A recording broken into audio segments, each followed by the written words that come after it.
Hi, my name is Bertel Hansen, and I'm a postdoc at the Department of Political Science at the University of Copenhagen. And together with colleagues from Copenhagen and Aarhus, I have written the paper Daylight Savings Time Transitions and the Incidence Rates of Unipolar Depressive Episodes.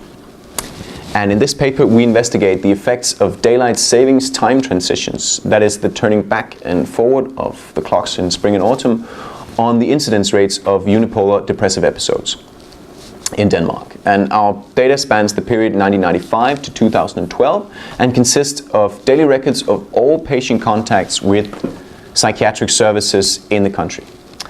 And in this period, we observe almost 200,000 hospital contacts for unipolar depression and a total of 36 time transitions. Since there's 18 years, there's 18 transitions to standard time in the autumn and 18 transitions to summertime in the spring. And to analyze these data, to analyze whether or not these time transitions cause an increase in the number of people with unipolar depressive episodes, we first aggregate the time series of unipolar depressive episodes to the weekly level, and then we apply standard ARIMA models with transfer functions of two binary variables. These variables mark the weeks of the respective transitions each year. So there's one that scores a 1 every week, there is a transition to standard time, and another that scores a 1 every week, there is a transition to summertime. And the purpose of these transfer functions is to detect whether the number of diagnoses of unipolar depression, whether that exhibits a temporary increase in the weeks immediately following each of the transitions. So basically, if there is a spike in the number of people with unipolar depression following these time transitions. And this spike is indeed what we find. We find the transition from summertime to standard time, that is the transitions in the autumn, they were on average followed by an 11% increase in the incidence rates of unipolar depressive episodes. And this spike, this temporary increase, it dissipated over the next 10 weeks. So what explains these findings?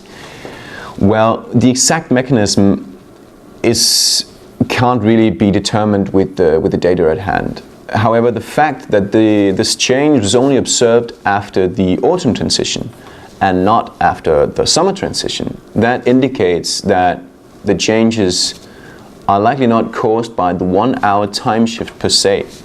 Instead, we believe that the most plausible explanation is that the sudden advancement of sunset, that sunset comes earlier following the transitions to standard time in the autumn, that this advancement of sunset, it acts as sort of an omen of what in Denmark is a long period of very short and very dark days. It's a sort of a psychological marker that is warning people, and particularly those prone to depression, that winter is coming. Arguably, the biggest limitation of this study is perhaps that we're not able to get at this mechanism more at the empirical level. But despite this limitation, we believe that the findings have very important implications. The results should certainly give rise to increased awareness of depression in the weeks following the transition to standard time. And this is especially true for people with a tendency towards depression, as well as for their relatives. And furthermore, and finally, healthcare professionals who treat and diagnose depression would also want to take our results into consideration. Thank you.